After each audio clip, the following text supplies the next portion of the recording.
Welcome back to the channel, everyone. We finally get to talk about a console that I've owned for a minute and I still haven't even done a video about it, but I figured I might as well do it now. I've recently talked about pretty much every single Nintendo console, the Nintendo 3DSs. I think on my channel I talked about every single portable one, even the Wii, the Wii U, the Switches, and now we get to finally talk about the Nintendo Switch Lite. And when this thing came out last year, if you guys remember, if you're a follower of this channel, I made so many renders of this thing and there were so many rumors, and I have a beef with y'all because I made a render of the Switch Lite and like what it was going to be. I thought it was going to be the Switch Mini or whatever they're going to call it. And before this thing was released, like a week before, there was like all these different leaks and things coming out. And so I made some renders based off those. And a lot of people hated on it. And literally it looked just like the Switch Lite. And then everybody kind of apologized and like kind of laughed about it. But that really hurt my feelings. And I still think about it to this day. Like, you guys kind of owe me an apology. But regardless, we're going to take a look at the Nintendo Switch Lite and see, whether if it's still worth your $200, whether you should still pick it up and all that stuff, or even whether you should go pick up with the standard Switch Lite. Now, I will say that Animal Crossing Nintendo Switch that just came out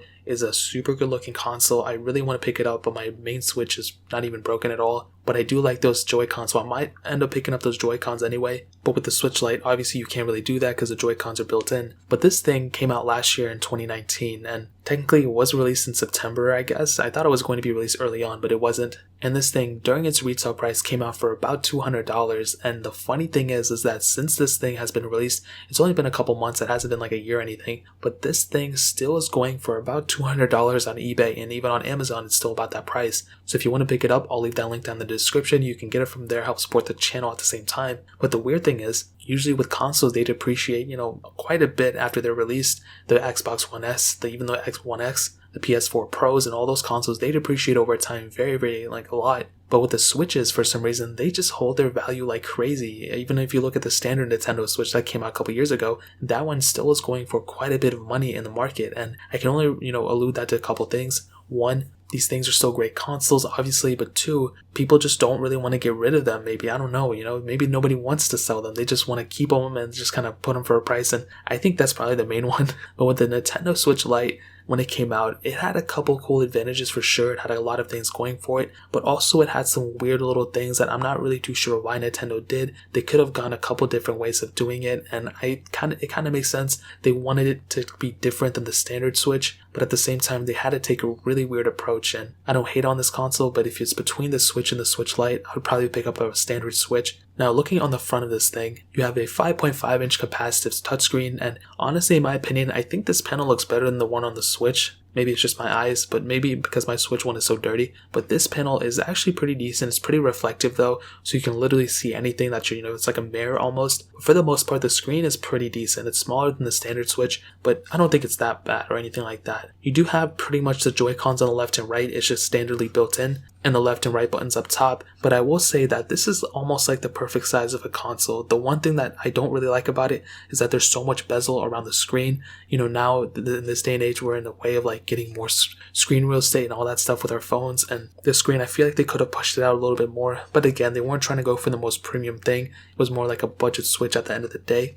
Now, the buttons themselves feel pretty good, but I will say compared to the standard Switch, I think these ones feel a little bit cheaper. And it does kind of feel like the Nintendo 2DS, the original one in my hands. It just doesn't feel like a very premium console, if I'm being honest. The original Switch did feel like that. And this one, they took a really weird approach. But I feel like this is kind of like the 2DS to get into the 2DS XL. The 2DS XL, in my opinion, was a tremendous console. The 2DS original one was a little weird. So this one, I think, is kind of like that in a way. It just doesn't feel that premium. And the biggest problem I have with this is that because Nintendo has that infamous Joy-Con issues, and this is so relevant even in this day and age, I've seen a lot of reports of people saying that these Joy-Cons actually drift as well, and I made a video on my second channel on how to fix the Joy-Con drift. And this one, and I've seen so many reports of these ones having issues as well, which is a huge problem. You can't easily just replace these, and you can't just go get new Joy-Cons to fix these. I mean, you can, but it's not going to be what you think. You're going to have to replace the whole thing. This one, on the other hand, you're going to have to actually manually change these up if your Joy-Cons get messed up, which is a common problem between a lot of these Nintendo Switch Lites, so it's kind of a bad thing. I was really hoping they weren't going to make it this way, but again, if issues do arise, you can always get Joy-Cons and use them wirelessly on this thing, but it is kind of weird at the end of the day. Now, one thing that I really do like about the Switch Lite is that the battery life is a little bit better than the original Nintendo Switches. I think that has a lot to do with the screen being low resolution and also, the Joy-Cons being built in. It doesn't have to constantly, connect to those things and charge those Joy-Cons, which is cool. But the sad thing is that there's no way to port this over and, play games on a TV, even though it has USB-C. It has TV in, but it doesn't have TV out, so you can't, broadcast this thing out to a TV, which really sucks. There's been ways I've seen to kind of do it, but it's not really what you think. There's just no way to actually port over games to a TV, which really, really does suck. And if you're somebody who likes, playing just games on their hands and going places and traveling and playing Switch, then I think that's fine. I don't think you're really going to care about it. But if you're somebody who really wants to go and, plug into their TV and, play an at-home dedicated console, you're not going to get it with the Switch Lite. You should go pick up a Nintendo Switch or even pick up a Nintendo Wii U or something like that. Totally joking, don't get a Wii U. But this thing, I think, has a good amount of audience for people who want to go and travel. And, if you're going to work, you want to take it with you, or if you're on a train or whatever, then I think that's fine. But if you're somebody who actually wants to play a dedicated at-home console, this is probably not the best way to go. Now, in terms of the whole entire gaming selection and everything of this thing, you guys already know this thing has a crazy amount of games you can play for this thing. And when I play with it, it actually feels like a very good console. Whenever I play anything with it, now most of the time I'm playing cheap free games that I've already downloaded online. But for a majority of people, if you're going to take it up a notch, this thing does a very good job at, gaming and everything. It doesn't, it's not slow. It's not, in my opinion, any slower than the original Nintendo Switch. In some ways, I do think it's kind of faster just because of that lower resolution display and that smaller display. It has less pixels to push. So I think overall the Nintendo Switch Lite does have that overall great gaming platform. It's a very great gaming console overall. However, I will say, and Nintendo's going to shame me for saying this, but if you modify your Nintendo Switch or your Nintendo Switch Lite, you are going to have such a crazy console on your hands. Now, I haven't modified any of my Switches, so Nintendo don't go after me, but from what I've seen and what I've heard, it is crazy. There's a bunch of subreddits for these things, and I can tell you, if you modify your Switch Lite, you're going to gain so much quality out of a console like this. Instead of you bringing all your game cartridges with you, you can take them with you by just downloading them on. Do it legally. I'm not telling you to illegally do it, but you do have some cool capability on a Nintendo Switch Lite like this. And I did modify my 3DS and my 2DS and my original DS, and I had a very good time doing it. I was able to do so much with it, more than even just, downloading games. It was just a great console overall, and it really made me feel like I had complete control over it. And with the Switch Lite and the Nintendo Switch, if you do it, you're going to be unlocking so many cool features, and it's not that hard to do it. You can easily do it if you have an SD card.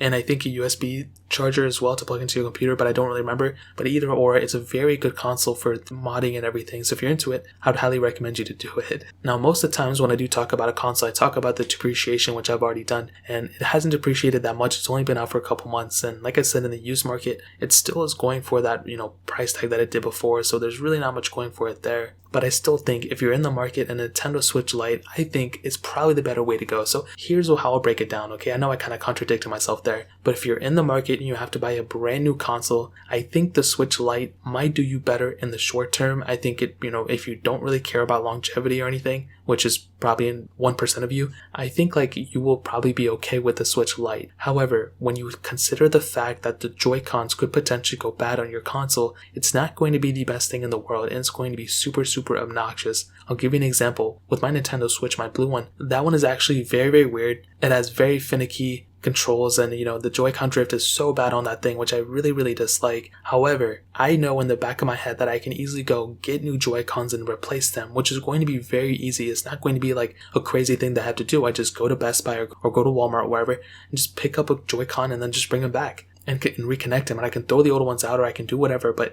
I have that capability on a Nintendo Switch, where I don't have that on a Switch Lite. For my Switch Lite that I have here, honestly, I don't really play it that much, but if I were to play it constantly, I know the Joy-Cons would go bad. Even if I just left it alone, it's just a common problem that these Switches have, and Nintendo has to go and fix them. And that Joy-Con drift is one of the reasons why I would highly recommend picking up a Nintendo Switch, the original one, the main one, or the updated version, whatever, over the Switch Lite. I think, it's a very good console. I mean, you look at Nintendo DS Lite, that one is very nice. I don't have anything against the Lite lineup. I think the Lite lineups are some of the more important ones. But I just think for what Nintendo is doing, and if they don't address the specific issue, they'll have to fix that issue in order for us, or in order for me to recommend this to people. Because I don't want people getting this and then having them, to replace the Joy-Cons themselves or having issues. So basically, for my updated review of 2020, it's funny, I'm not even talking about the new games that I've released or anything like that. I'm strictly talking about the hardware, and how this console holds up in 2020 is more or less the same of how the Nintendo Switch held up, since 2017 when it came out. Everything is great. It's a great console. It's just, the hardware itself does need a little bit of work, and the thing that sucks the most about the Switch Lite, you're just not able to replace these Joy-Cons easily. So if I were you, I would probably recommend picking up a Nintendo Switch, the original one. That one will definitely do you much better in the long term. Again, if you have issues with it or anything, you can go and pick up, a Joy-Con set for like $50 or $70, whatever it is, and that will probably do you much better than having to constantly, fix your Joy-Cons on your Switch Lite, or even worse, having to buy a new Switch Lite every time you break them. So that's pretty much it. If you want to pick up a Switch Lite for some reason, I'll leave a link down in the description, but more importantly, if you want to pick up a Nintendo Switch, the original one, I'll leave that link down in the description as well. You can get them from there on Amazon for the cheapest prices that I'll find and help support the channel at the same time. But that is pretty much it. If you guys have any other questions or anything, leave it down in the comment section below. Hit that like button, that would mean so much, but definitely hit that subscribe button. Every single subscriber that we get really does count, so it means so much if you guys can hit that. Also check out the other links down in the description as well. My Twitter, my Instagram, my second channel, all those links are linked down below. I'd really appreciate it if you guys could check it out. More importantly than everything else, I love every single one of you guys. Hopefully I'll catch you guys in the next video. Peace out till then.